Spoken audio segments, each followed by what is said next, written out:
Selamat malam semuanya, apa kabar? Semoga sehat-sehat selalu. Welcome to Unlock with me, Billy Boon. Seperti biasa pada malam hari ini saya akan kedatangan dua orang narasumber yang super inspiratif yang akan mencoba mengunlock pemikiran kita, perspektif kita akan beberapa hal. Ya. Tapi seperti biasa, follow Instagram saya di @billyboonyot. Kemudian dengerin apa aja yang mereka akan sampaikan. Yang teman-teman suka dicatat, kemudian nanti di akhir acara ke Instagram saya, kemudian tulis apa aja yang kalian dapetin. Ya. Nanti yang beruntung dua orang akan mendapatkan kacamata persembahan dari Optic Says. Alright, so nggak pakai panjang-panjang, lebar, saya pengen langsung mengundang seseorang yang terkenal kalem.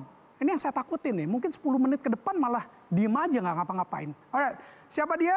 Mas Aji, please welcome.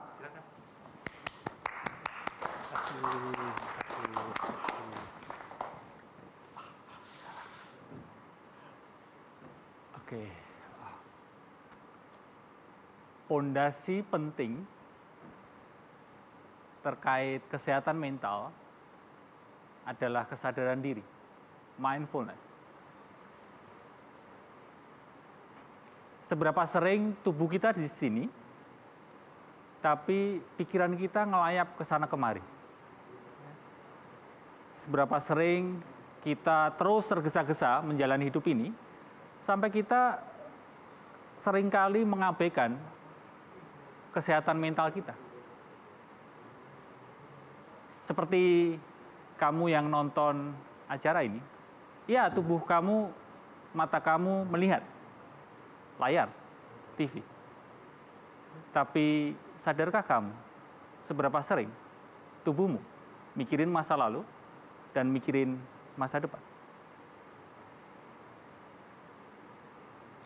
Kesehatan mental adalah satu hal yang seringkali kita lupakan, seringkali kita abaikan. Dan saya tekankan sekali lagi bahwa pondasi pentingnya ternyata adalah kesadaran diri kita, mindfulness. Bicara soal kesehatan mental, ada satu data penting, satu angka penting yang tahun lalu, tahun 2019, saya baca di satu portal berita online. Ya. Ada satu angka yang mengejutkan saya. Ternyata 90% orang di Indonesia itu tidak bisa mengakses layanan kesehatan mental. 90%. Satu angka yang kita rasa cukup besar ya, jadi lebih dari 50%. Tidak bisa ini ada dua kemungkinan. Yang pertama adalah karena akses layanan kesehatan mental memang tidak akrab dengan kita semua, atau yang kedua adalah karena ketidaksadaran diri betapa pentingnya kesehatan mental. Dan ada data yang berikutnya yang perlu kita ketahui juga bahwa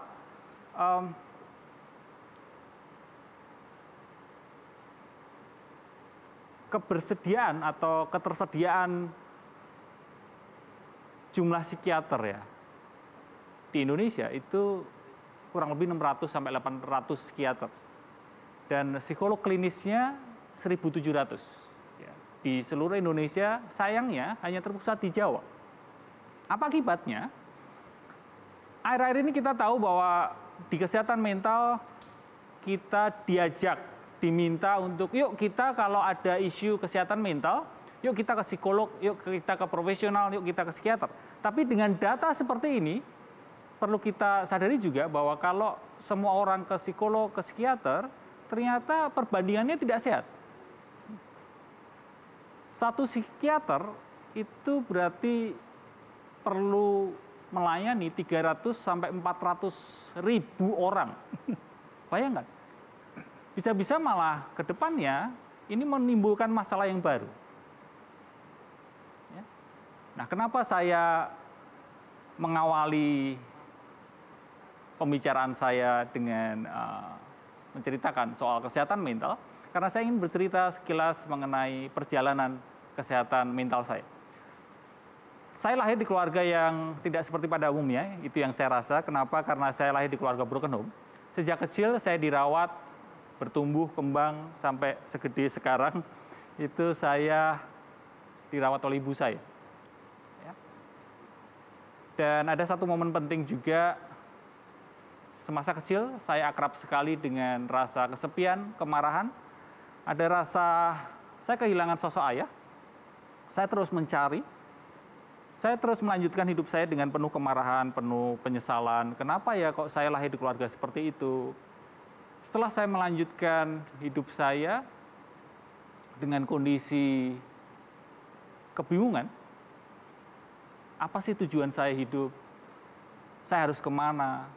Makna hidup ini seperti apa? Saya ini siapa? Saya jatuh sakit parah, yaitu tulang belakang saya protes gitu karena stres yang luar biasa. Karena ada desakan antara karir, finansial, dan juga cerita cinta saya. Sehingga itu adalah satu kombinasi yang cukup bikin saya capek gitu. Nah, tubuh saya yang protes, sehingga saya jatuh sakit, tulang belakang saya tidak berada di posisi semestinya, sehingga di suatu pagi hidung kiri saya mimisan, kepala kiri saya kesemutan. Tapi di momen itulah saya lalu belajar satu hal, yaitu mindfulness. Satu hal yang saya rasa sampai sekarang menyelamatkan hidup saya. Mindfulness itu sederhananya adalah seperti yang sudah saya singgung di awal, kesadaran diri kita, tubuh di sini, pikiran di sini. Di sini kini, present moment. Sebuah keadaan di mana perhatian kita benar-benar berada di present moment. Dan yang lebih penting lagi, kita tidak tergesa-gesa menghakimi. Non-judgmental. Positif, negatif, kita tidak pernah benar-benar tahu. Good, bad, who knows? Itu yang terus saya pelajari sampai sekarang. Dan ada satu filosofi yang ingin saya sampaikan untuk mengunlock pikiran kita semua, yaitu kenyataan hidup. Ngomong-ngomong, kenyataan hidup itu sepenuhnya bisa kita kendalikan atau tidak? Ya, mungkin sebagian bisa kita kendalikan, tapi lebih banyak yang tidak bisa kita kendalikan. Reality is always constant flux. Always constant flux. Tidak bisa nyenengin terus, tidak bisa nyebelin terus. Sehingga selalu terdiri dari nyebelin, nyenengin, patah hati, jatuh cinta, ketemu berpisah, untung rugi, dan terus seperti itu. Sehat, sakit, hidup, mati. Akan terus seperti itu. Nah, itu tidak menjadi masalah sebenarnya dalam hidup ini. Yang membuat hidup ini tidak happy, yang membuat hidup ini tidak menderita, yang membuat hidup ini menderita, tidak happy adalah mind, pikiran kita. Apa hubungannya mind, pikiran kita dengan kenyataan?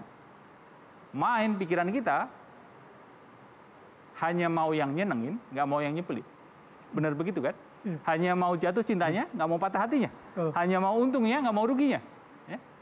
Padahal sekali lagi, kenyataan selalu menyajikan nggak cuma manis, tapi ada pahitnya.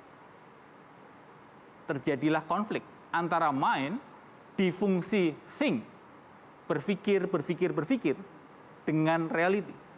Sayangnya, sejak kita kecil, pendidikan pola asuh di rumah keluarga, orang tua dan guru, lebih menekankan mind di sisi think. Kita menjadi manusia yang sibuk berpikir. Bahkan kamu yang nonton acara ini pun juga berpikir. Berpikir itu baik, tapi kalau berlebihan itu menjadi tidak baik, tidak sehat, membuat kita tidak happy, membuat kita menderita. Oleh karena itu, mind pun perlu dilatih untuk be mindful, untuk aware, untuk sadar diri. Di mindfulness saya berlatih bahwa untuk menemukan yang kita cari, kita perlu berhenti mencari. Paradoks bukan? Ya. Tapi begitulah hidup ini. Contoh kebahagiaan. Selama ini kita mencari bahagia. Padahal sebenarnya bahagia itu ada. Sudah ada di dalam diri kita. Kita hanya perlu wake up, perlu sadar diri. Tapi nggak semudah itu sih. Gimana? Setiap malam itu ada waktu Indonesia bagian overthinking. Ada juga waktu Indonesia bagian anxiety. Wah, itu juga saya alami. Overthinking, pikiran yang penuh sekali membuat cemas. Di mindfulness, saya melatih diri saya untuk berdamai dengan overthinking. berdamai dengan rasa cemas. Bukan melawan overthinking, bukan melawan cemas. Dan yang penting juga, kita perlu berlatih untuk menerima. Kalau kamu ingin bahagia, yang kamu perlukan adalah menerima keadaanmu seapa adanya sekarang. Maka untuk mengakhiri kesempatan ini, saya sharing apa yang saya pelajari di hidup ini, balik ke persoalan negara kita terkait kesehatan mental. Kesehatan mental bukan hanya soal pengobatan, tapi juga soal pencegahan. Lebih baik mencegah daripada mengobati. Tapi pencegahan di ranah kesehatan mental itu memang mungkin terlalu jauh ya, PR yang masih panjang buat kita semua. Untuk menutup, satu pernyataan dari saya bahwa kalau kita nggak happy, satu-satunya orang yang perlu kita benahi adalah bukan orang lain, tapi diri kita sendiri. Nama saya Haji Santoso Putro, terima kasih. Saya percaya bahwa hidup ini dipengaruhi oleh kekuatan pikiran kita. Cuma di mindfulness, kita diminta menyadari kualitas pikiran kita seperti apa dulu gitu.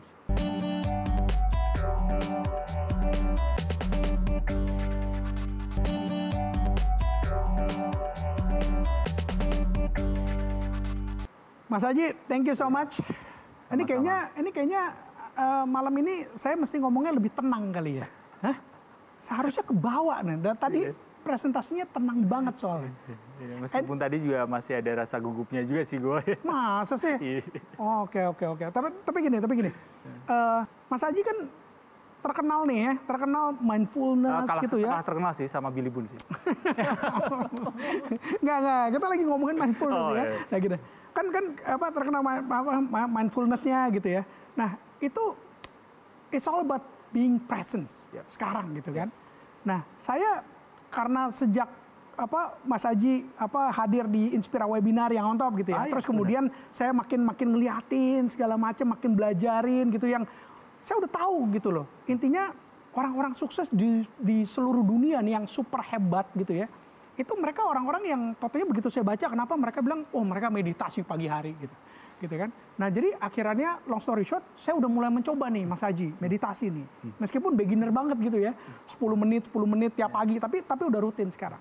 Dan beberapa waktu yang lalu saya tulis di billybun.com, saya bilang yang kecepatan pikiran. Saya sadar gitu bahwa yang tadi Mas Haji di presentasi bilang bahwa kita tuh seringkali kayak begini nih, kita lagi ngobrol, totalnya pikiran kita udah lagi ada liburan di Paris, liburan di Bali. Totalnya, oh hari Senin saya mau ngapain gitu. Pikiran tuh kita tuh cepat banget. Nah, pertanyaan saya gini. Rhonda Byrne, ya, The Secret, yang nulis buku The Secret, itu bilang bahwa kalau kita mau sukses, kita harus punya kekuatan pikiran. Nah, itu pikiran itu kita tuh seolah-olah tuh yang harus berada di depan 20 tahun dari sekarang gitu. Kita ngandelin kekuatan pikiran kita untuk membuat kenyataan hidup. Padahal tadi Mas Haji bilang yang kenyataan hidup tuh nggak semua bisa kita kontrol.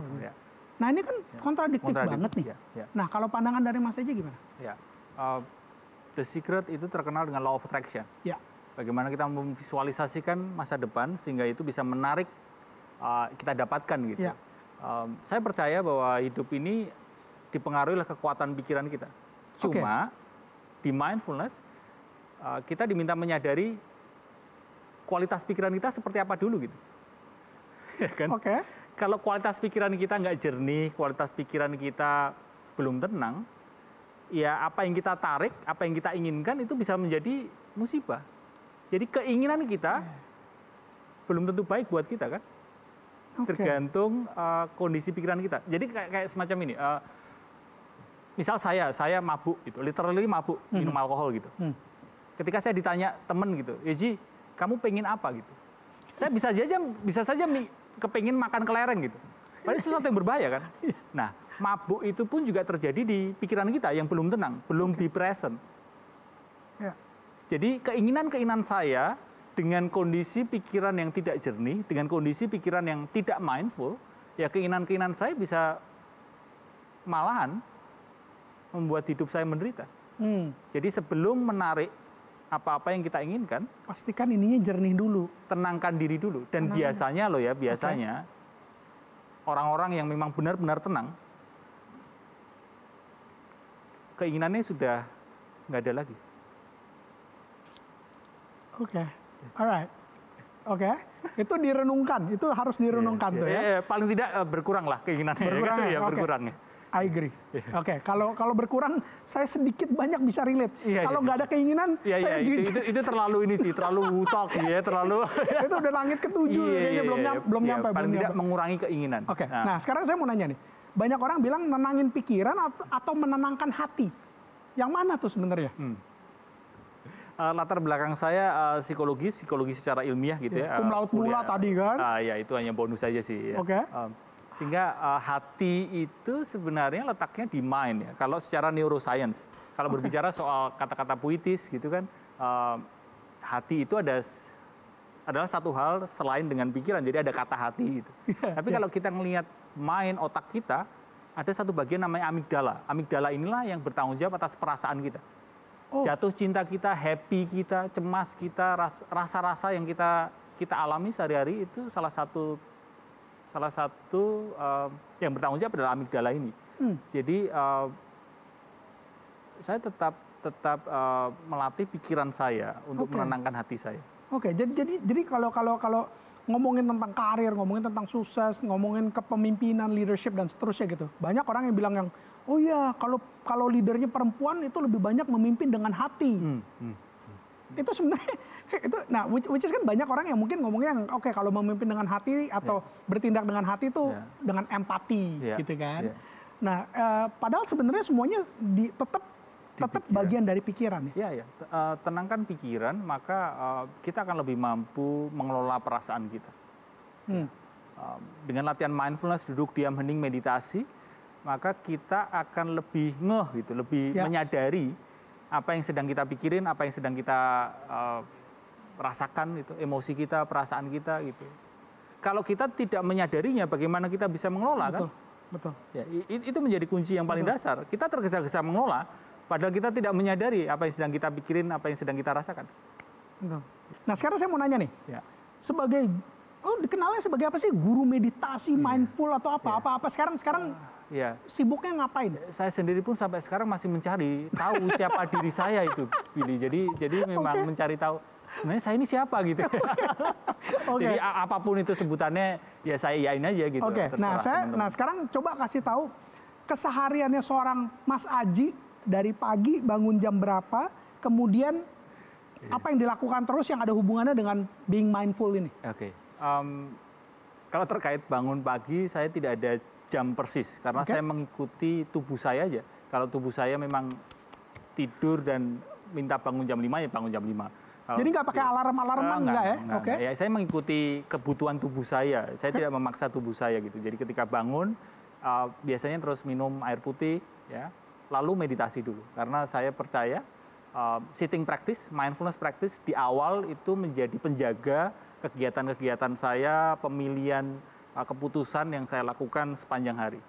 Jadi meditasi, lalu mandi biasanya. Ya. Jadi ada empat kegiatan penting yang selalu saya lakukan setiap hari. Yang pertama adalah meditasi, sitting practice. Yang kedua adalah exercise tubuh. Karena ini dua hal yang sangat menyehatkan. Tubuh perlu dilatih bergerak, pikiran perlu dilatih diam. Orang sakit biasanya terbalik. Tubuh seringkali diam, pikiran seringkali bergerak. So perlu antitesanya. Tubuh diajak bergerak, pikiran diajak diam.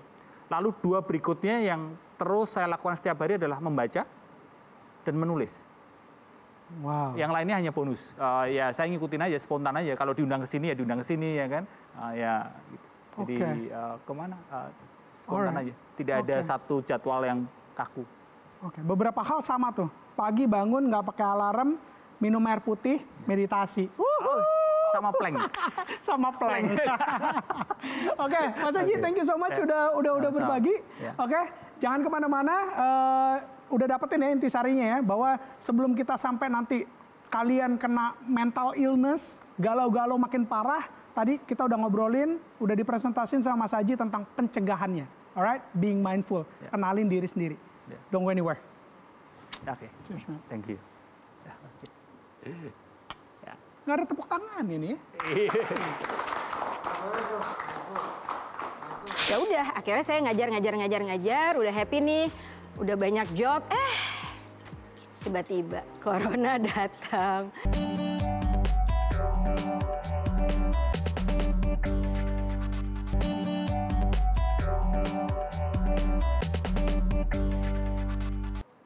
Oke, kita masih di Unlock with me, Billy Boon.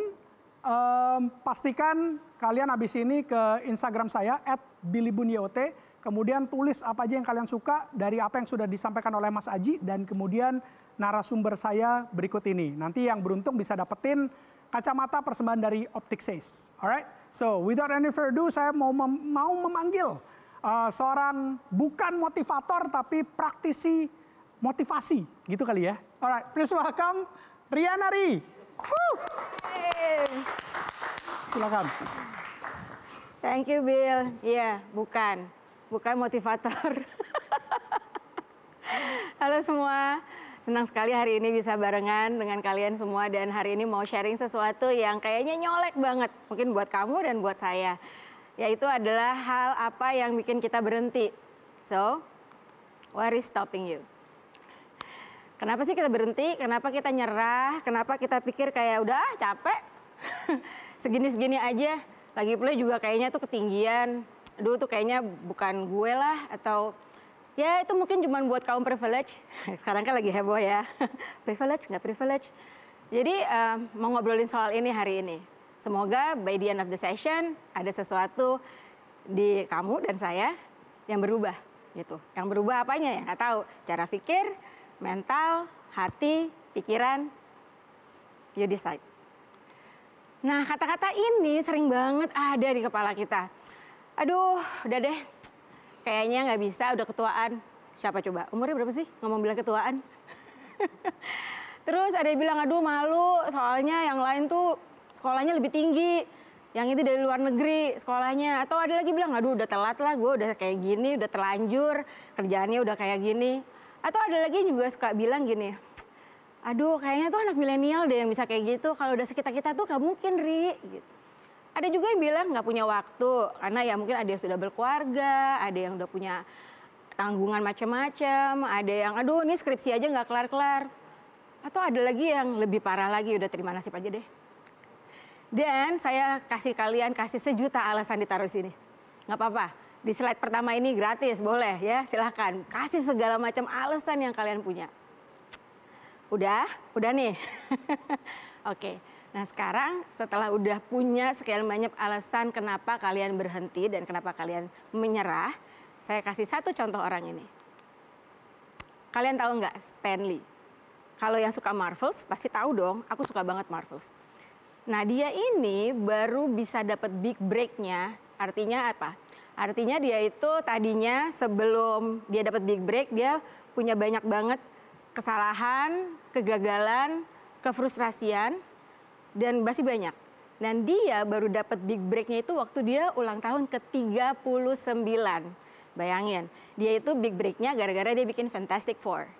Oke, mungkin Hollywood ketinggian, kita coba cari yang lain ya, industri lain. Ini deh, Ray Kroc. Tahu dong McDonald, aduh ya nggak sih, pasti kamu dan saya waktu pertama kali itu ada di Indonesia, wah kita norak banget ya nggak sih gitu. Nggak usah ngomongin norak deh, kemarin aja pas lagi gerainya yang pertama kali tutup, mau kata COVID semua orang foto. Ayo siapa ngaku, walaupun COVID tapi kayaknya tuh wah itu sangat memorable banget. Tapi tahu nggak sih dia itu dulunya cuman sales, jualan mesin milkshake. Baru bisa beli McDonald dan akhirnya jadi besar di usia dia yang 52. Aku mau tanya, siapa yang bilang pengen pensiun dini? Umur 40 pengen gak kerja? Terus dari 40 sampai mati ntar ngapain? Ray Kroc 52. Bayangin, jadi kalau misalnya, kebayang ya Ray Kroc zaman dulu, di pikirannya dia, ya udahlah emang udah nasib gue jadi sales mesin milkshake, sampai mati, dan dia tidak melihat ada opportunity, ini restoran, kalau misalnya gue jadiin A, B, C, D, E bakal jadi gede nih. Dan dia akhirnya tekan satu faith, satu keberanian untuk beli dan akhirnya sekarang jadi besar, kita mungkin nggak akan bisa makan McDonald, ya nggak sih? Orang yang ketiga ini adalah orang yang sangat saya jadiin contoh banget dan dia masih hidup. Namanya Vera Wang. Vera Wang itu desainer, kalau dia nggak tahu ya, dia itu desainer baju pengantin. Ada di mana masa-masa di mana semua wanita satu dunia pengen banget baju pengantinnya itu mereknya Vera Wang. Tapi tahu nggak, dia itu sebelum jadi desainer itu jadi pegawai. Dia pernah kerja di majalah di Vogue, terus dia itu juga pernah kerja di semua rumah mode, dan baru jadi desainer di usia 40. Saya nggak bilang, kadang-kadang orang selalu bilang ya kita harus start early. Begitu udah usia 40 selalu bilangnya aduh udah telat Ri, udah nggak bisa lagi. Hey, Vera Wang, 40. Dan sekarang dia usianya 70. Dan kalau kamu lihat Instagramnya, aduh keren banget. 70 tahun masih berkarya, masih seru, masih pakai high heel, itu penting. Jadi orang yang habis ini saya akan perkenalkan, orangnya juga masih hidup. Kan kayak kita udah ngobrolin 2 orang yang sudah meninggal. Vera Wang masih hidup dong. Nah habis ini orangnya juga masih hidup. Tapi mungkin dia lebih mirip kamu dan saya. Kenapa? Karena dia ini orang Indonesia, lulusan Indonesia, nggak pernah sekolah di luar negeri, bukan dari keluarga yang gimana-gimana banget. Dia sudah yatim sejak umur 16 tahun, sekolahnya juga cuma D3. Kenapa? Karena harus cepet-cepet kerja, biar cari uang buat keluarga. Ya udah, kayak orang-orang kebanyakan kan. Jadi dia kerja, 16 tahun, di usia 35 tahun dia switch industri. Switch industri, bukan di industri yang dia sekolah. Jadi dia dulu sekolahnya di perhotelan, terus begitu switch industri malah ke fashion. Nggak mungkin tuh yang namanya, oh ya kan of course dong dia udah kenal sama orang di fashion. Enggak, karena itu tadi sekolahnya perhotelan, kerja perhotelan, fashion. Umur 35 tahun pas sekolah, pas break bikin fashion. Terus yang serunya lagi dia ini begitu bikin fashion, jualan, terus dia keluarin lagi clothing line yang ada hubungannya dengan olahraga. Nah, pas lagi dia bikin olahraga, dia bingung, dia mikir dong, ini kok setiap kali bikin event olahraga ya, harus bayar instruktur kan mahal ya nggak sih? Gitu. Jadi setelah dia pikir, kenapa nggak dia aja yang jadi instruktur ya? Daripada bayar orang lain, ya udah dia aja jadi instruktur. Siapa orangnya? Saya. Ya, saya jadi instruktur Pound Fit, panggilannya Pound Pro di usia 40 tahun. Terus, ternyata kalau di Pound Fit itu ada yang namanya kan, alatnya namanya ripstick. Ripstick itu susah banget carinya, adanya di Amerika. Jadi kalau saya ada event besar, saya susah. Karena saya harus minjemin ripstick itu banyak banget dan saya nggak punya modalnya. Akhirnya saya melihat ada peluang di mana beberapa brand itu maunya saya yang pimpin acara olahraganya, tapi saya bilang, aduh susah banget nih kalau Pound Fit. Sekali lagi tadi toast ya, saya lihat ada opportunity. Saya akhirnya ngambil sertifikasi lain. Saya jadi Zin, saya jadi Zumba di usia 41. Itu Zumba instructor, panggilannya Zin, 41. Dan event pertama saya waktu saya jadi Zumba instructor adalah saya leading 10.000 orang. Langsung. Yes, kenapa? Karena kalau di Pound Fit nggak bisa, nggak mungkin saya provide 10.000 ripstick, susah banget. Begitu Zumba, saya langsung bisa leading 10.000 orang. Dan tahun depannya dikontrak dengan brand yang sama, saya leading 15.000 orang. Agak rasa Beyonce sih hari itu. Apakah saya berhenti? Enggak. Oke, Zumba instructor udah oke, terus banyak banget juga kan jadi Zumba instructor. Saya ambil lagi sertifikasi berikutnya. Saya jadi Zumba instructor toning. Satu sertifikasi lagi waktu saya umur 42 tahun. Jadi tiap tahun ngambil sertifikasi. Kenapa? Karena waktu saya ngambil Zumba toning, itu membuat saya berbeda dengan instruktur lain. Karena tidak banyak yang ngambil sertifikasi ini gitu. Zumba toning itu adalah Zumba yang pakai dumbbell, yang ada bebannya, ada weightnya. Ya udah, akhirnya saya ngajar, udah happy nih, udah banyak job, tiba-tiba Corona datang. Kita semua harus stay di rumah, semua tempat gym tutup, PSBB, kita harus nggak boleh kemana-mana, di rumah aja, terus semua orang depresi, bingung di rumah ngapain ya. Akhirnya semua orang kayak this is what stopping me, this is what stopping you. Ya nggak sih? Tadi kan di awal kita ngomong what is stopping us. Menurut saya coronavirus ini adalah salah satu yang bikin kita berhenti. Kayak nggak tahu mau ngapain lagi ya gitu. Akhirnya saya pikir kenapa saya nggak bikin olahraga online aja ya? Ya nggak sih? Jadi saya tetap isi olahraga. Oh ya, saya itu instruktur kurang ambisius. Jadi kalau nggak ngajar saya nggak olahraga. Jadi saya perlu ngajar buat bisa olahraga. Nah, jadi akhirnya saya bikin aja yang paling gampang, saya bikin di Instagram. Saya bilang, oke, kalau ada yang perlu olahraga besok, ikutan sama aku aja, jam segini, tanggal segini, lihat di Instagram aku. Dan ternyata nggak ngerti gimana caranya, yang ikut ratusan. Dari Sabang sampai Merauke, malah ada yang sampai luar negeri. Nah, di Olga bareng Riana ini, kita punya geng, namanya geng Gobios. Karena semua peserta itu katanya kalau habis olahraga sama aku tuh gobios, banjir gitu kan, basyah kuyup.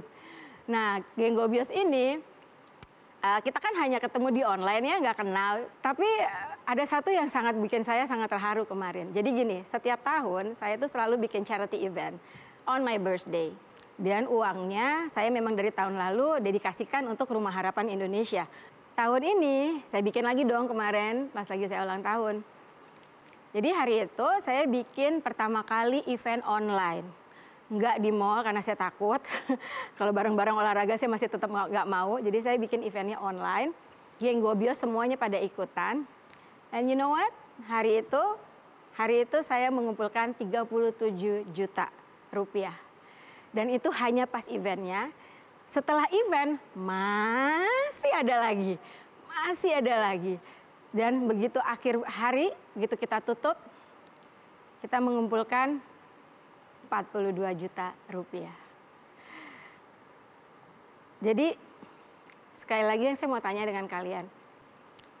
Kalau ada yang bilang kalian nggak bisa, kalau ada yang bilang nggak mungkin, kalau ada yang bilang itu ketinggian, kalau ada yang bilang it's not for you, saya mau tanya, who told you?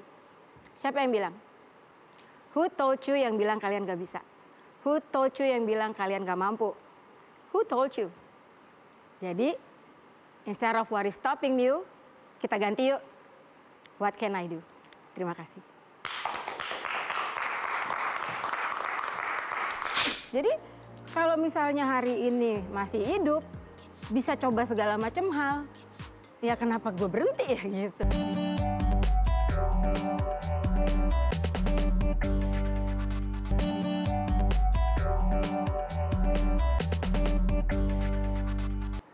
Ri, Yes. thank you so much udah sharing. Tadi dengerin sambil mata berkaca-kaca juga ikutan gitu loh. Yang apa ya, karena apa ya, sekarang ini dari COVID semua orang kayaknya auranya negatif gitu ya. Terus kemudian ya itu tadi, what stopping you, nah inilah bisa menjadi sebuah alasan yang cukup valid untuk yang, ya ini stopping me nih karena COVID gitu. Dan ya jadi jutaan alasan muncul-muncul gitu ya. Sementara yet what you did gitu dengan dengan COVID, bukannya bilang ke RHI, gitu untuk yang sorry ya, saya juga sekarang lagi mau bertahan hidup, lagi susah, lagi segala macem. Tapi tetap yang oke, gue akan tetap nyumbang, tapi please manage expectation, mungkin nggak bakal banyak gitu. Ternyata lebih, ternyata totalnya 42 juta gitu. Dan ini semua dari geng Gobios. Bener, dari geng Gobios, bukan gue, gila, nggak ada duitnya segitu juga. Exactly, nah itu yang apa ya, gimana caranya gitu ya. Memang tadi udah di share gitu. Banyak orang-orang yang nggak give up, kemudian yang bukan berarti kalau kita sekarang umur, mungkin yang nonton kita nih umur 38 gitu-gitu segala macam yang udah ketuaan, udah telat, udah segala macam gitu-gitu. Itu mulainya dari mana ya? Dari apa ya? Mungkin pertanyaan lebih gini deh. Gimana seorang Riana Ri punya mental yang kayak begitu? Nggak takut untuk memulai. Itu dulu deh. Jadi kayaknya gini. Aku tuh punya satu apa ya namanya ya, kayak satu ritme hidup di mana kalau nggak coba ya nggak tahu gitu. Which is betul. Iya. Jadi ya udah kalau udah dicoba nggak bisa, at least udah tahu kan. Sesimpel itu. Sesimpel itu.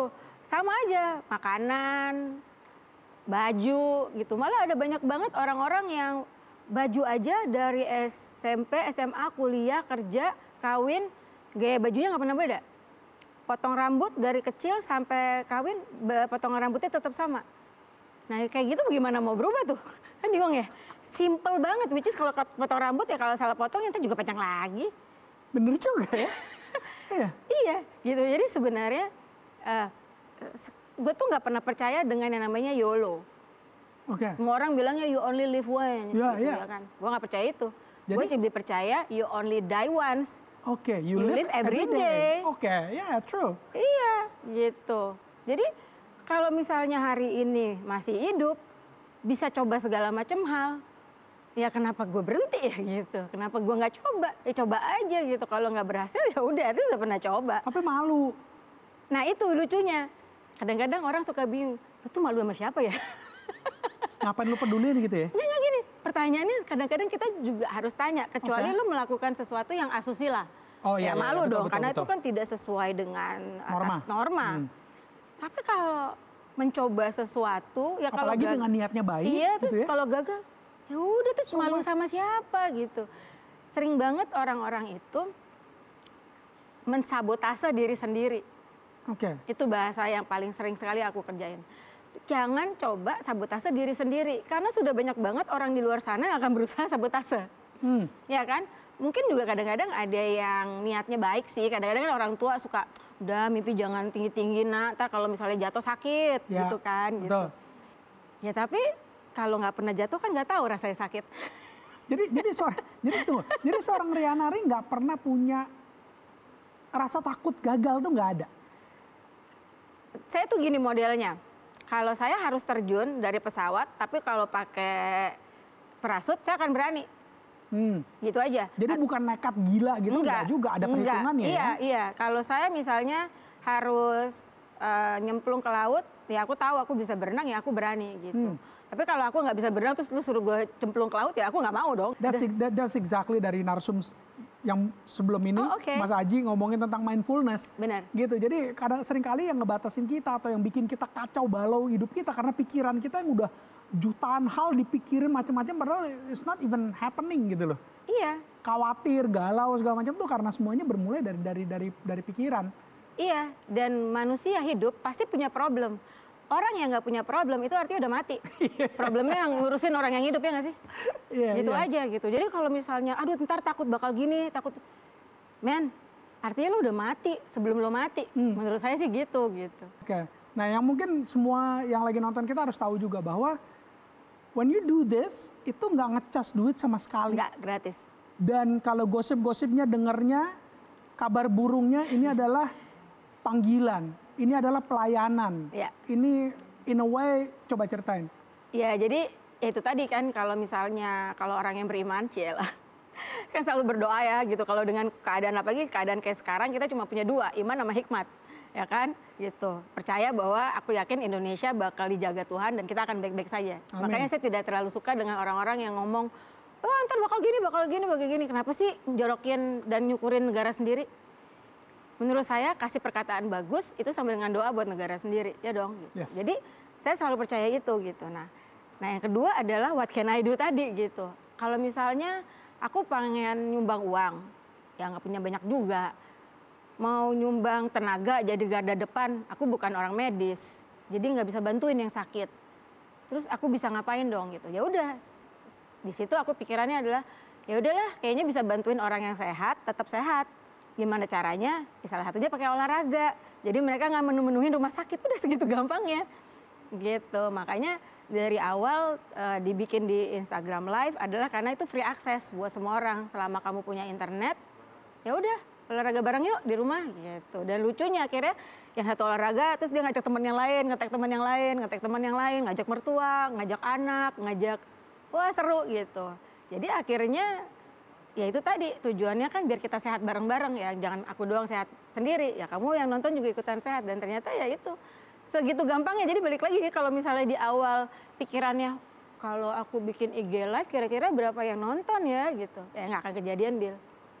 Gitu. Jadi sekali lagi aku selalu pikir wah can I do ya gitu. Jadi kalau orang bilang wah keren banget Ri, enggak sih, I think semua orang bisa ngerjain apa yang aku kerjain ini. This is not so difficult gitu. Kamu bisa masak, ya udah masak aja. Ayo ibu-ibu hari ini aku pengen masak ya, resepnya gini.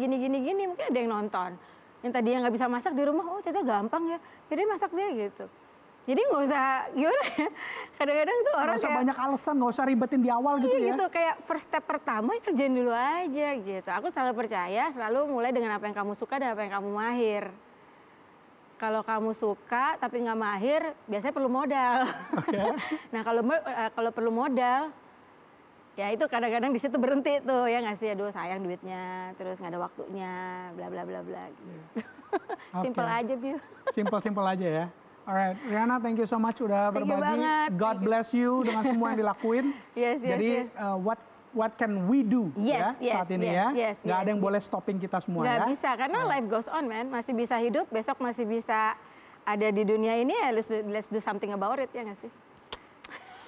Oke, that's it perbincangan saya dengan Rihanna. Semoga menginspirasi, yang tadi juga dengan Mas Aji. Sekarang langsung ke Instagram saya, @billybunyot. Kemudian tulis apa aja yang kalian dapetin dari kedua narasumber pada malam hari ini. Dan dapetin 2 buah kacamata persembahan dari Optic Says. Alright, so until next month, be inspired. I'll see you on top.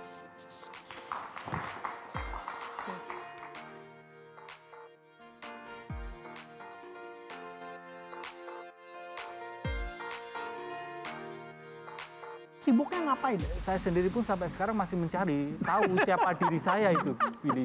Jadi memang mencari tahu sebenarnya saya ini siapa gitu. Jadi apapun itu sebutannya, ya saya yain aja gitu. Dan manusia hidup pasti punya problem. Orang yang nggak punya problem itu artinya udah mati. Problemnya yang ngurusin orang yang hidup, ya nggak sih? Gitu aja gitu. Jadi seorang Rihanna nggak pernah. Metro TV, knowledge to elevate.